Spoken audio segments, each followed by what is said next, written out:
Hello everyone, and welcome back to the Brightworks. Today taking a look at an 8 versus 8 on flats and forests.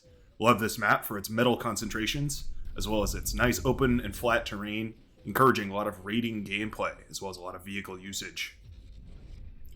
Excited to see what goes down in this match for a couple different reasons that we'll get into after we introduce our teams here. Spawning on the eastern side, our blue team.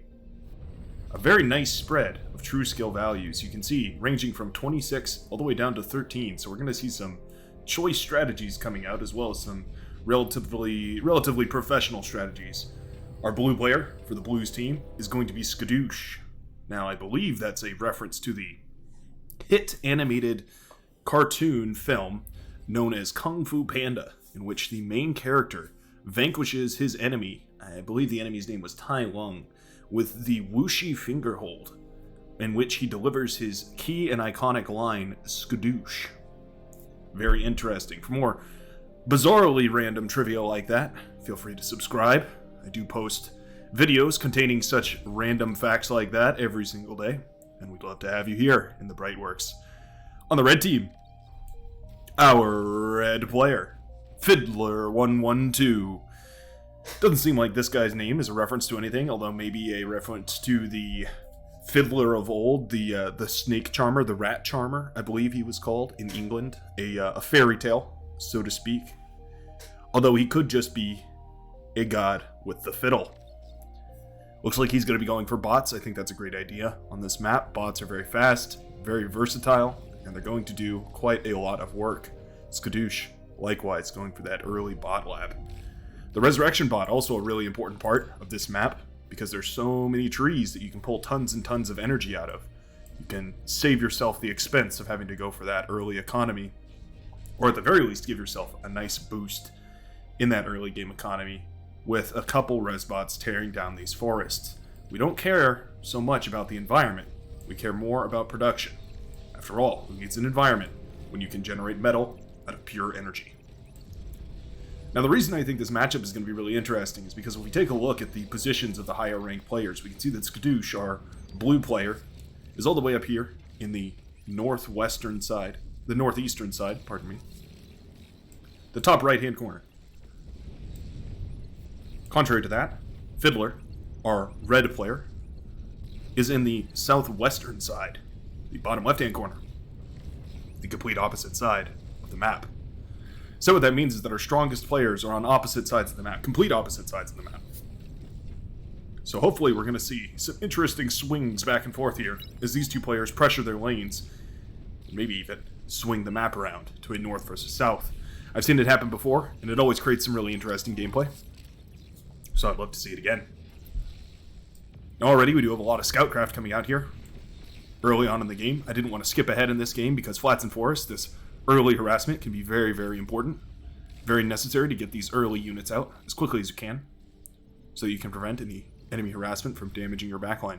We have an air start here from, what is that name? Musrix? However you say that. That air start is going to leave him particularly vulnerable to this harassment, though. These rovers are going to get at least one pick off. There is a light gunship out to chase those down.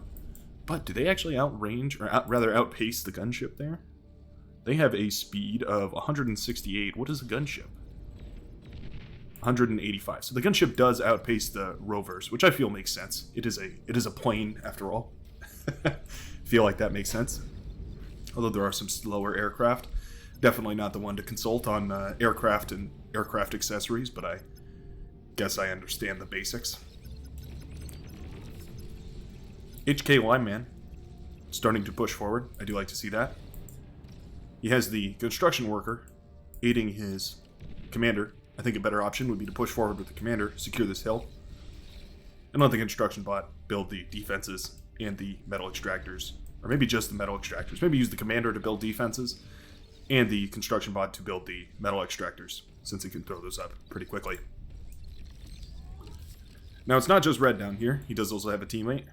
Aflorald. I almost said Aflord, but it's not Aflord, it's Aflorald. Interesting. Not sure what that means or where it comes from, but he's going to be helping out Fiddler here. For those of you that may not know this, The highest ranked player for the blue team will always be this blue color, this very dark blue. And the highest ranked player on the red team will be the red player down here. Or rather, it won't be the red player down here, Fiddler. It will just be the red color here, this bright, distinguished red. So you know that if you're facing off against that color, it's probably a good player. You should feel honored if you get to hold that color. And if you see that color telling you something, giving you a suggestion about what you might want to do, probably a good idea to take that suggestion. And indeed, Skadoosh is pushed up quite far here, holding the front line very nicely. I would say almost exactly halfway down the middle of the map, so that's really nice. Now, Erica is turtling up here, and I think this is actually a little bit too far back. I think you really want to deny all this metal infrastructure right here. I think that'd be phenomenal to get that under your control. Currently, no one contesting it, which is a little odd. I wonder what our vision status is like. Aha, and that reveals it. So, Erica, I would love to see a radar going down. Indeed, it is queued up after just a bunch of laser turrets. I think we could skip that last laser turret. Leave that to... what's that? Megad? Leave that to Megan and let him put up some light laser turrets up on this mountain while you contest down the middle. Alternatively, we can see Merrick move northward a little bit because we are kind of cramming up here. Eomer Charlie. Or just Charlie. I'm going to go with Charlie. My American pronunciation can't handle all those words, all those symbols right there. They don't really make much sense to me, so I'm going to go with Charlie. That makes a lot of sense. What doesn't make a lot of sense is all of these construction turrets. You need one or maybe two right now to handle the metal. Wow, we do have... well, I can't select anything. That's a bit odd. There we go. We do have quite a lot of solar panels here. We're looking at 16 of these solar panels. There's a lot of metal on this map, so I guess I don't hate it quite as much as I normally hate it. But I definitely think we're going a little bit overkill on the construction turret production here. I think we definitely should see that DQ'd and then turned into a queue for advanced solar panels, perhaps. Might suit us a little better there. Erica has broken through with a contingent of forces. We've got some blitzes here, pushing through. Almost said flashes. I almost said it. But I saved myself at the very last second. I'd love to see Siggy pushing up a little bit, holding the same line as Skadoosh. That's something I would always encourage. If your teammate is pushed up this far, you should try and push up at least as far as them. Otherwise, you expose them to more angles. And these flashes have gotten a nice little wraparound. They don't quite finish the commander off. Very close, though. Down to 13%. I think if those were split a little better, I think a little more micro, and that commander would have been toast. But luckily for Muzrex, Muzz, I'll call you Muzz. Luckily those blitzes were not micro to their full potential, saving you the despair of having most of your base wiped off the face of the planet by a couple of T1 tanks. Assault tanks, it's worth noting.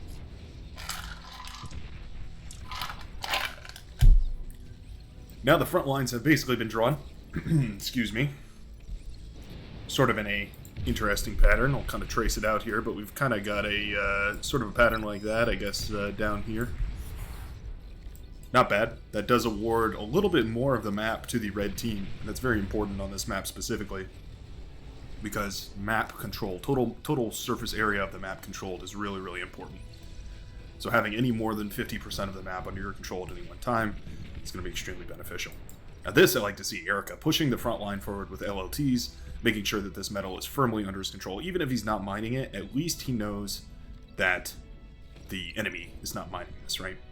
These radar towers are going down. I think that other radar tower went down. Yeah, so he's well aware that this area is firmly uncontested. Firmly uncontested. I think that's an oxymoron. It is uncontested in the slightest. Quite a line of walls right here. Very interesting. We do see our first gauntlet of the game coming up. This is a default for every new player I see. Although 20 true skill, I'm not sure. I guess this is a semi-strategic location, so maybe not the worst idea. We see some fortifications around this light laser turret. I really like to see that. The Rocketeers can still shoot this down, but it definitely saves it from being harassed by pawns, by ticks, by any of that sort of stuff. At least not as easily. So I think it is still worthwhile. Also, the rockets are technically a line fire unit. They just their rockets have a little bit of an arc to them when they run out of propellant. So that being said, they can arc up to higher angles, but if they're firing into a radar mist, sometimes they will. The fog of war, I should say. Oh, let me clear that off. Sorry about that, folks. If they're firing into the fog of war, sometimes it will just aim towards the ground, and then they will still hit these walls, so it can still be worth it. Now, tons of flashes, blitzes. Damn, so close. I almost made it. I almost win a game without calling blitzes flashes. Somebody pointed out that they're called flashes in an old TA game. That's hilarious that they are, because it's absolutely not where I get that from. I did not come from TA. I don't know why, but for some reason I associate these vehicles with a player who's named Flash, and I cannot tell you why, but it gets me confused every single time, and I just a little infamous for it. Either way, though, almost all of them made it back to this base, and that's going to be painful. We don't have nearly enough defenses to push all these back at this point. So yeah, they're gonna ravage this base pretty badly. Erica's going to have a lot to clean up in the meantime, so hopefully their teammates can make sure to keep the front line safe. A little bit of a skirmish going on here. We see an agitator out now on this front line. You know, Fiddler, really high true skill, so maybe they know what they're doing. I will say the agitator's a little better than the gauntlet. Does it justify the price difference? Let's see here. 50 metal price difference? I feel like it definitely does. I think the agitator's quite a bit better. A little bit more AoE, a little bit more damage. Yeah, you know, if you're just going to leave your artillery there, though, the gauntlet is going to pick them off, and that's pretty good. It's decent value there. Hard to argue with that. Did we eventually clean up those blitzes? Eventually we did, but not before they even spilled over to Meg's base, Megad's base. So yeah, we're having issues. Skadoosh here now under a lot of pressure because of the necessity to cover for his teammates over there. He has a huge army here, but also it's under fire from these T2 artillery and this T1 mace army as well. So sort of having a crisis of pressure here. You see a lot of these T1 gunships coming out here by Muzz. That is pretty interesting. Von Helsing holding the line down here. Must be pretty scared seeing that red player in his lane. It's definitely a difficult fight. But at least, well, I hope that they know that if they see that color in their lane, it means that their job is to hold on. You know, nobody expects them to win the game outright. It'd be amazing if they can. Can be game changing. But holding on for your team to succeed is just as well. And this agitator is working as hard as it can. He's being repaired constantly. I think this is a manually targeting. Yeah, that agitator's just manually targeting that one down. Just to make sure that it gets burned down eventually. It looks like it will after some... Oh, no, it changed targets, so it will not find it. I'm curious to see what these gunships do. I hope those go in for some kind of play here. We do see some scouts out. Okay. You know, I typically say to scout for bombing, but I suppose if you do a good scout, if you do it properly, and you scout out where you can send your gunships, they can probably do some pretty nasty damage as well. So I'd love to see how that plays out. Quite a mixed army here. We have some maces as well as some rocketeers. Very nice. It's very, very long range, very sturdy army. Do quite a lot of damage at a distance. Very good to see.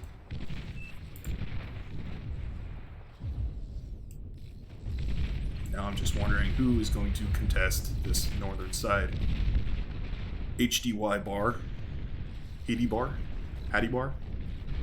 However you pronounce it. Set up a T2 lab here. T2 and T1 actually. There was a T1 lab back here. Wouldn't mind seeing these construction turrets start disassembling that. Quite a lot of economy back here. It's a lot of energy. 900 energy. We are converting it to metal though, so at least it's being spent. That's very nice to see. Megad complaining about the Sheldons. They're definitely a difficult unit to deal with, especially when you have to deal with the terrain disadvantage of using vehicles here. Definitely going to be obtrusive, to say the least. And you can always move your commander in there. Use your commander to disassemble those front lines. Usually a sacrificial act, but if you can get it done properly, it does work out pretty well. This huge army from Merrick sweeping up from the south, though. Yeah, these are going to cut off those Sheldons from any hope of retreat. Blitz is moving forward here, and they're going to start disassembling this line. Yeah, the Sheldons realize, oh crap, forward base is a little bit exposed, and they have to start retreating. There's so many of these medium tanks, it's hard for them to do anything. Commander did go down there. Didn't see whose exactly. Let's try and take a look. Looks like HK Lineman. Not sure what sniped that exactly. Oh no, this is interesting. 100 Storks. Let's see exactly how many Storks. 20 Storks carrying medium infantry bots. That's I mean they can take a hit or two, so they're not doing too terribly. Yeah, they're gonna set down those medium infantry bots right in the back lane. There was a scout craft sent through, so I wasn't blind. That's also very nice to see. Commander went down there for yellow. That's Silo.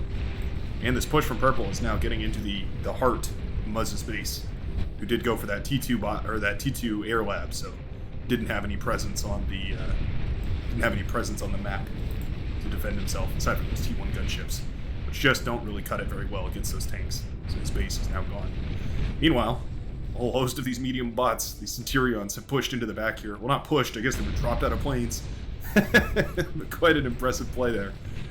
Sephi going for a quite interesting airplay. But they do take down a commander, they take down Purple's base. They're linking into this this sort of ocean-colored base. Charlie, as we agreed to call him, who did end up finishing all those construction turrets, surprisingly enough. But yeah, that is damaging. That's a lot of units in the back line. That hurts pretty bad. Now that being said, all that damage, and Orange is taking just as much, right? No, I mean, well, I guess there's lots of Centurions here. They were ready for another play, but they're actually going to aid in defense really well, really nicely. The commander had a bit of trouble here. Taking a lot of fire. Down to 16, 12, 9. Is he going to get it? Oh, I don't think he is. Not quite. 10% on that. Settles for getting all the windmills, though. It's a huge chunk of production. I don't mind that at all. Centurions marching around, trying to defend. Yeah, we see tons of destruction here. Looks like a bunch of energy converters went up here for Xylo. And all those Sheldons had to come back in order to aid with the base defense. I'm not sure exactly what killed the commander there, but Sephi's commander did go down. Maybe a self-destruct for the metal. Could be. A bit late for that, but it's always possible. Yeah, these Centurions have... Well, they concluded their push, but they aren't continuing their push. Yeah, I think you gotta keep moving them. Keep marching those bad boys southward. I think you're gonna find some extremely nice value of all of those. They can sort of kite these tanks, which is interesting. Yeah, what a great play by Sephi. Had to sacrifice his own base essentially to make it work, but I don't think it was all in vain. I mean, the production is still here. Most of the units are still here. We've still got a ton of transports. Yeah, I think he could go for a round 2. And now he knows that there's weaker air defense in the middle here, although maybe a little more has been popped up, but probably not significantly, since production has been so low. Looks like Merrick now taking over the other player. I'm not sure where the other player's base was. Maybe it was this one. No, that wasn't it. Must have been this one up north here. Either way, taking over that player so that there's still a presence, a big enough presence on the map. Now, these Centurions have just walked all their way down here. They were never finished off, so they're going to walk right into the production of Von Helsing, and that hurts quite a lot. Yeah, they were never addressed. So here they are. They tear down these SAM turrets, these screamers. That sucks. Those are really expensive turrets. Those are some T2 air defense turrets. Centurion's not bad against Fiends either, so we really we're not saying the optimal unit for this. Not bad per se, but just you know, there's you could probably go for something like a Sumo, probably a little bit better.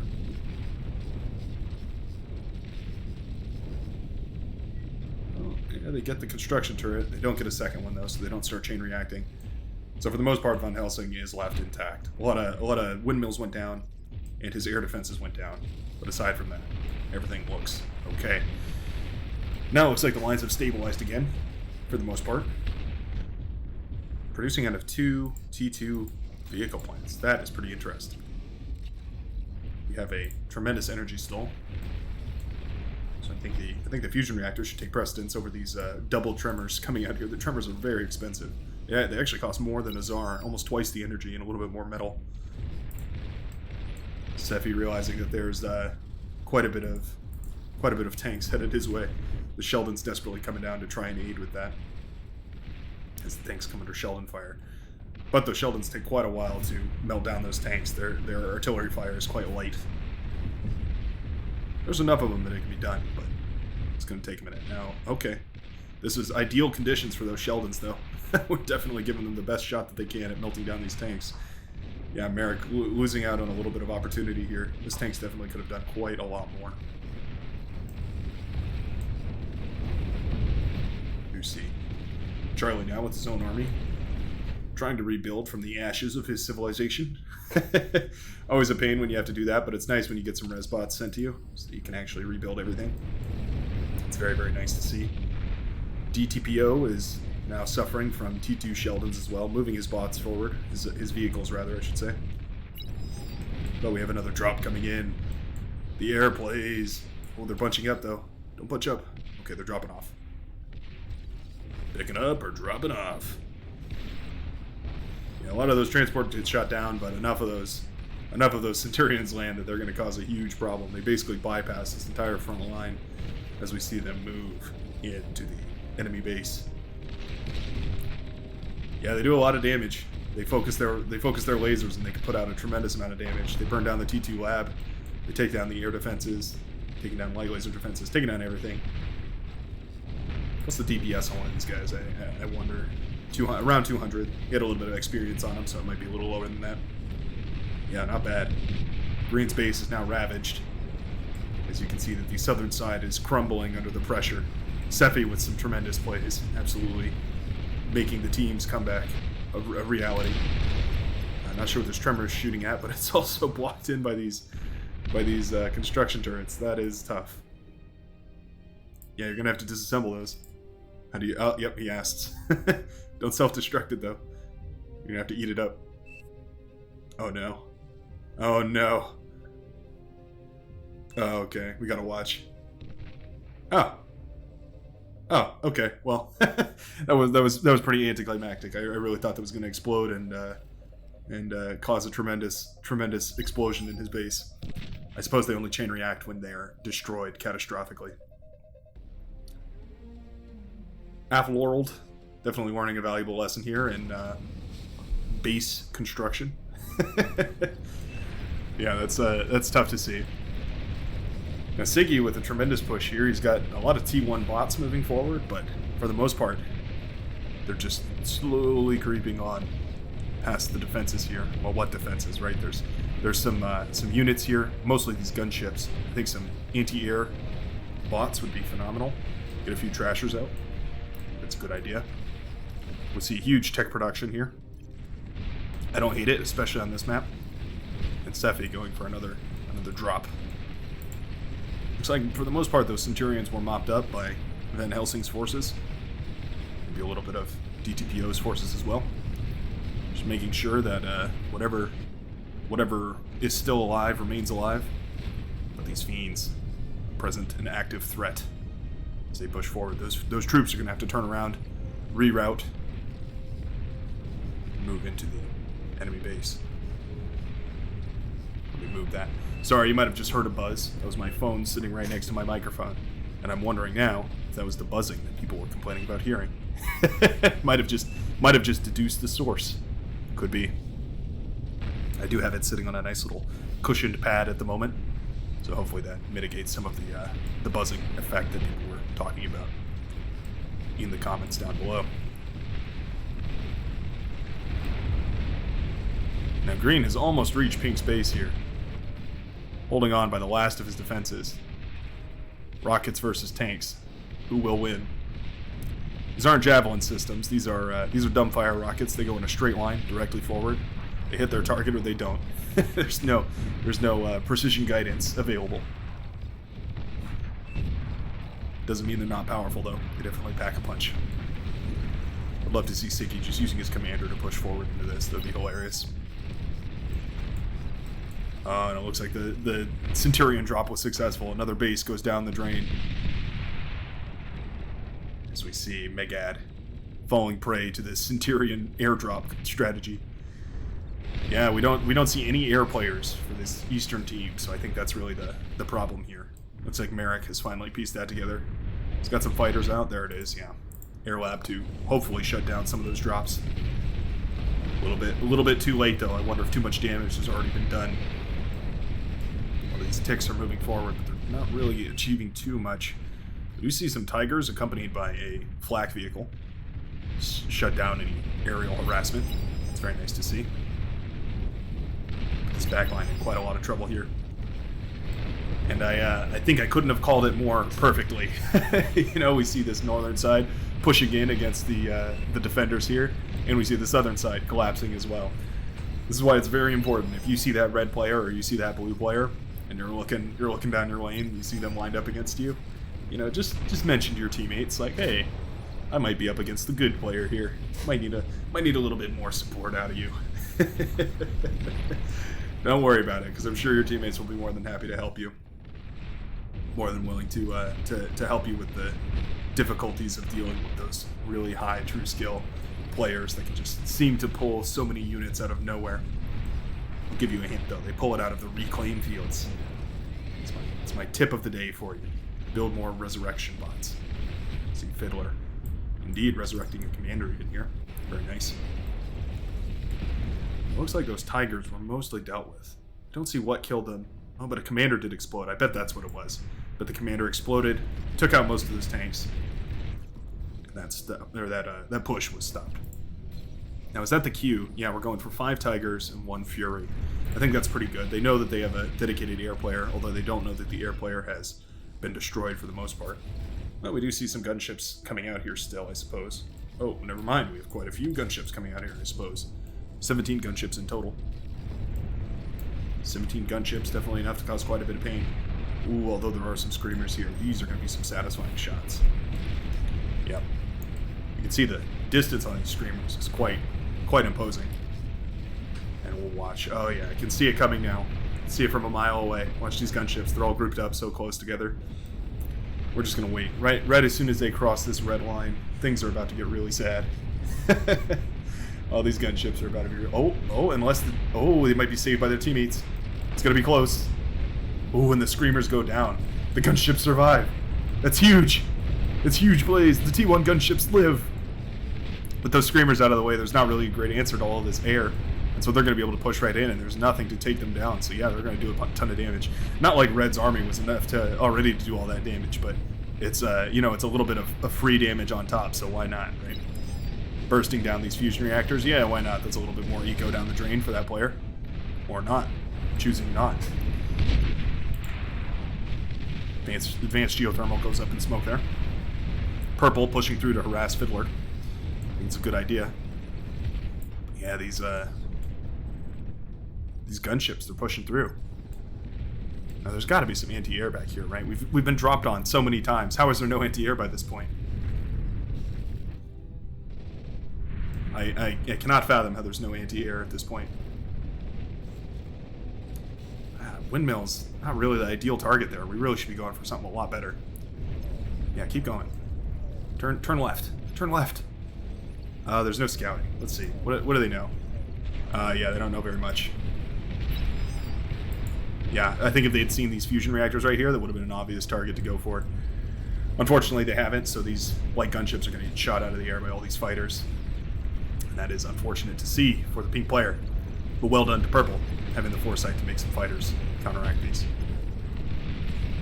And that being said, those fighters are still having a little bit of trouble shooting those down. The blue has already made it well into peak space here. Finds the economy centers, finds the construction turrets, finds the advanced fusions, and there's more than enough Tigers there to take those down, although we're focusing the wrong one. That was starting to explode. Yeah, there we go. Taking down that advanced fusion reactor is going to put pink out of the game. And there it all goes. So with pink gone, that's basically the entire northern half. And with the bottom half here, I'm not sure which player was playing down here because, well, they're no longer here. But the entire bottom half has been wiped away as well. So indeed, just like I predicted, we have a split situation, north versus south. Skadoosh versus Fiddler, who will sweep the board quicker. Now, props to Siggy, also producing quite a lot of units, but I think it's time to step up the T2. We don't have any fusions, we don't have any metal exchanger or energy exchangers. Yeah, we're basically looking at a north versus south at this point. Blue and green versus red. There's a lot of units that have made it all the way past defenses here. There's a lot more that haven't. We do see artillery and other friendly units firing upon these. So they're probably going to get mopped up. But they're at the very least serving as a potent distraction here. Wow, that's those tremors. I mean, that is... How many tremors is that? Wow. 11 tremors is insane. The amount of firepower that you can put out in a concentrated area with that many tremors is absolutely baffling. I mean, you could deny an entire half of the map with that. Like, they really put out that much firepower. You can see every time they fire. Oh, it's so much friendly fire going down here. These tremors are the waterfalls of death. Yeah, come on, let them fire. I want this as like a thumbnail. Yeah, look at that. Look at all that artillery fire raining down. Now, they can't shoot while they're moving, at least not very effectively, so you kind of have to position them and manually attack with them. Some bombers coming out here. I think there was a scout plane. I have to imagine there was a scout plane because they went right after that fusion reactor, although very precisely. Maybe not a scout plane. Yeah, you know, I take it back. There might not have been a scout after all. That's unfortunate. Those could have definitely done some pretty good work. You see now a lot of grunts being basically thrown to their graves. We kind of need to start seeing more units pumped out here by Skadoosh, I'm thinking. His teammates are trying to turtle up as well as they can and keep their bases safe, but there's only so much you can do, right? You see tech production turned around. I think it's a good idea. Those are mostly just running to their death. They weren't getting anything super effective done. That's why it's really important to spread those out across the whole map. That way you know where there's resistance and where there isn't. But yeah, we're seeing these tanks being slowly dismantled by artillery fire, by static defenses. All those Pitbull's about to go down. Fun fact for those Pitbulls, if you turn on their cloaking mode, they will actually regenerate a little bit of health whenever they're not being attacked. Kind of interesting mechanic that can spare you a lot of the time from having to send a construction drone over that way. A nuke is launched. And there goes Siggy's main base. Wiped off the face of the map. I love those nukes. What a great hit there. Looks like that came out of Cephi with some amazing plays this game. The airdrops, the Centurion airdrops, followed by the nukes. What more could you ask for in an epic game of beyond all reason? We do see the anti-nuke up now, of course. Do we have another one in the chamber, I wonder? No, not quite. Sometimes it's a popular idea to chamber a nuke and then let the next one halfway chamber, just in case they don't have any anti-nukes up already, but I think he did phenomenally to launch that when he did, because the anti-nuke is now ready. He had launched it a little bit later, probably didn't hit anything. And that being said, Green's production wasn't anything to really, to gloat about. There was a lot of T1 solar and a lot of advanced solars, but no fusion reactors or anything like that, so definitely not the biggest hit that he could have gotten. Not bad by any means, but definitely could have been a juicier target. Maybe he was expecting a juicier target. And we do see some scout craft coming out here. Getting a decent read for some of these drops that are coming out, but the fighters have sniffed it out. Oh, and this is going to hurt. Yep. Yep. Oh, yep. And they all go down. Yeah, that hurts.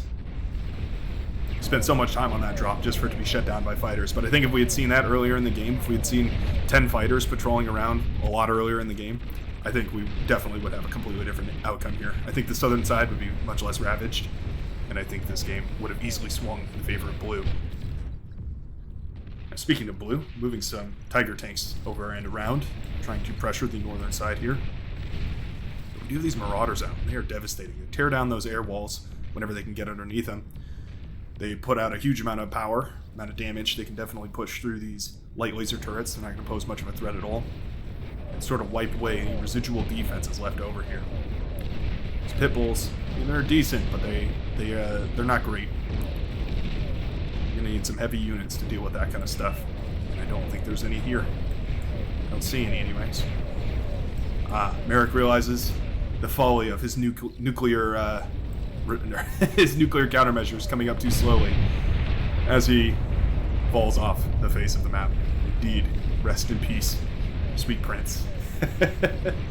There's not much of you left to rest. single T2 bot or T2 vehicle left to Merrick's name. Quite a lot of these res bots though, so maybe we can milk something out of that. Get this fusion reactor back online. 25 energy a second. It's going to be difficult, but not impossible. Gonna have to start finding something to resurrect in order to get energy back. Not sure what that would even be at this point. Maybe just go collect trees. Just hope for the best. Tons of fiends coming out here. As well as an armed metal extractor to fend a lot of this off. That's kind of interesting. We don't see those all too often, but they're really cool when they do pop up. Quite a lot of firepower packed into those bad boys, actually. Oh, there's 3 of them here. They're all armed metal extractors. Armed exploiters is what they're called. Yeah, those fiends get wiped up pretty easily. It's impressive. We do see sumos taking fire from these pit bulls. Yeah, this pit bull's doing a pretty good job, actually. What's that, like 10% a hit, roughly? Give or take? A little more than 10, like 11% a hit. Not bad.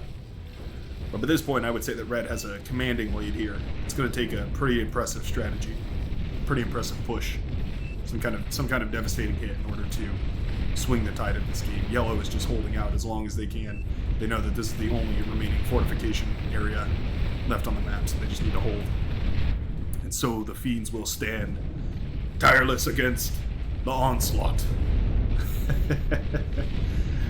We see a huge group of fiends, but they chain react a little bit when they die, so they're harming themselves more than anything else when they explode here. These tigers, on the other hand, tremendous amount of armor on them, and they actually managed to push through really far, getting way deep into pink space here. The Marauders turn around, but pretty slow. And yeah, you're left with 20 tiger tanks in your backline here. You're gonna cause quite a bit of mayhem. Production facilities under quite a bit of trouble, quite a bit of trouble, in quite a bit of trouble, under quite a bit of trouble, I suppose. It all works, you get what I'm saying? 15, 12, not quite. We really need to see that lab go down. That's keeping this whole base up and running. I think if it goes down, it's going to be huge. And they're trying their best. Working on it. 5%, the T2 goes down, and the T1 goes down. So that is Yellow's production. Completely wiped away from the face of this map. That's going to be great. Meanwhile, Red has not been standing still, marching the Armada forward. I shouldn't say Armada, should I? Marching the Cortex forward, just doesn't sound the same. Marching all of his units, his whole army, using his all-army hotkey, which I don't know if that's actually a thing in Beyond Overseas. Comment down below if you know the control key for your all-army hotkey. Don't think that's actually a whole play, but anyway. Marching everything he's got towards the last remaining bastions of civilization. You can see the Centurion walkthroughs getting more and more devastating. I'm so surprised with how effective these Centurions are, but at the same time, I'm not surprised at all. Those are a devastating unit, and especially when you drop, how many is that now? 12? I'm sure there was more behind that as well, probably closer to 20. That's how big the batches have been so far. You put them in the enemy lines, and they're going to do a lot of damage. It's just how it goes. Melting down these fusion reactors, trying to take out any of the energy production. And those tachyons are going to have nothing left to power their pulsar beams. And with Megad wiped off the face of the planet, we're left with Siggy. Sorry about that. I had to clear my throat for a second. I'm just so welled up with emotion from the triumph of the red team. The red army pushes forward. Yeah. We see the Marauders sweeping through. Not much defense back here. Siggy has been rebuilding. Quite a lot of metal storage, by the way. But, you know, we all make decisions in the heat of war. Got Jimbo. Yeah, we see there's a lot of defenses here, but there's just nothing that can stand against the onslaught of units coming out of the enemy team here. Tremendous amount of Twitchers throwing up defenses. Nukes taking out whatever they want. Just enough to just throw those around the whole map. Put them wherever you feel like it. These Marauders are going to continue pushing forward. And these Sabo batteries, they do put a lot of damage downrange. Yeah, they blow apart those Marauders pretty good. But it doesn't stop these grunts from running through just as well. The bombers come in for the killing blow.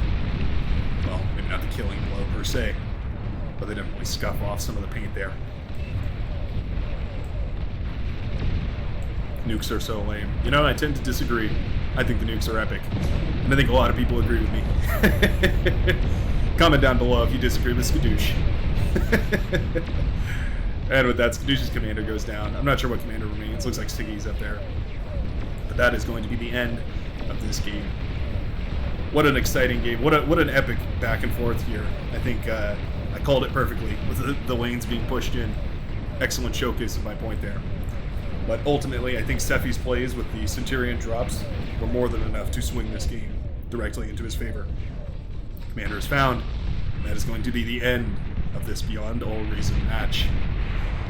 If you're still watching this far, you must have enjoyed it, or at least enjoy Bar. If you enjoy Bar, I'd urge you to subscribe, because I do put out new content daily. I'd also love to hear you. I'd also love to hear from you down in the comments, as I'm sure some of the other fans would. We'd love to discuss the game, and I will see you all in the next video.